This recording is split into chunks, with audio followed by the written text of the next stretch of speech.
মাছের কাতলা মাছের তেল আর মাছ ভাজা, এটা হচ্ছে আমার ছেলে খাবে। উনি আবার ঝোলের খায় না, ভাজা মাছ খায়, কি জ্বালা। ফার্স্ট নিয়ে নিলাম উচ্ছে ভাজা,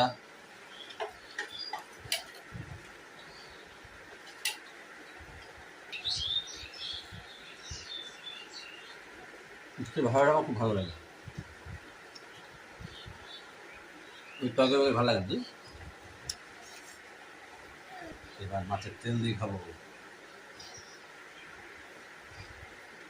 কালকে গেছিলাম হাটে, ওখান থেকে নিয়ে এসেছি, তেলটা দেখে বদলে গেছে, দুধের মতো সাদা তেলটা। আর ছাড়া যায় কোনো কথা নেই, কত কি পরে প্রশ্ন, দাদা তেলটা দেওয়া